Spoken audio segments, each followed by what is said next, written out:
Beda waktu. Saya pernah mendengar orang berbicara, ngapain baca buku yang sama? Buang-buang waktu aja. Move on lah. Entah kenapa ketika pertama kali mendengar kalimat itu, dahi saya mengerut, menandakan ketidaksetujuan.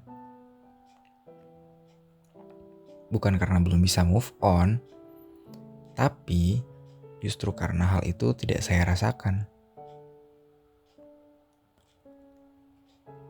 Ketika membaca buku yang sama, otak saya memikirkan hal yang berbeda. Mungkin karena perbedaan waktunya yang membuat pandangan saya menjadi berbeda, meskipun dihadapkan pada sesuatu yang sama.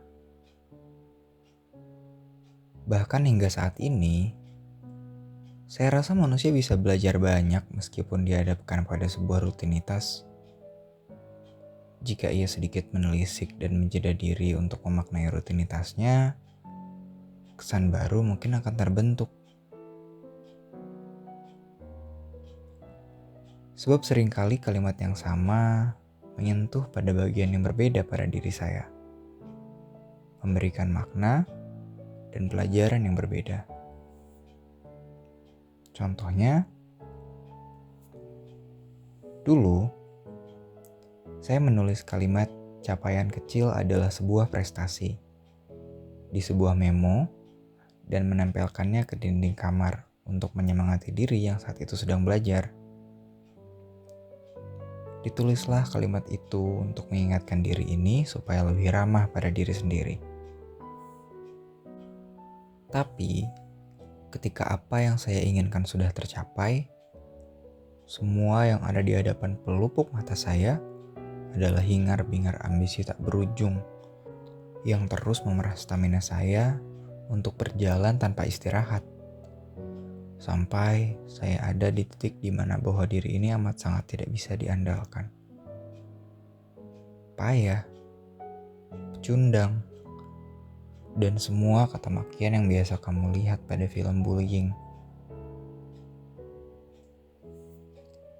Ketika sudah pada batasnya, saya memilih merenung, menyerahkan semuanya pada takdir dan berhenti. Hingga saya menyadari dan membaca kembali memo itu. Dari sana, semuanya menjadi lebih baik.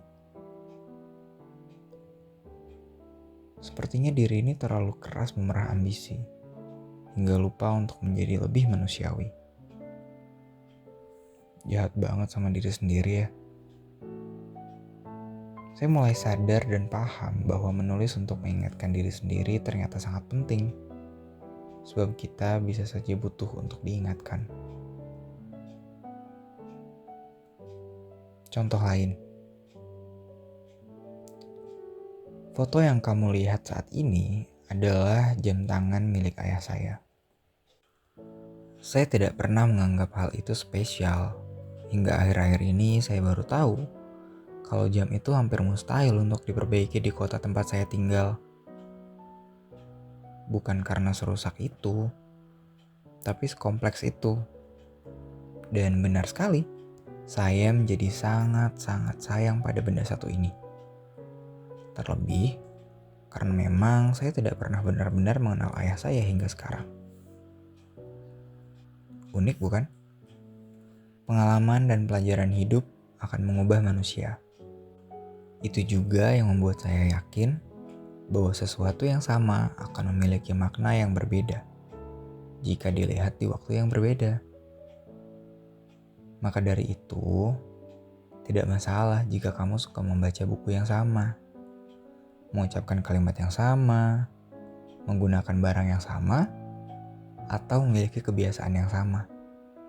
Karena saya percaya bahwa sebenarnya satu-satunya hal yang sama yang terjadi pada manusia adalah berubah.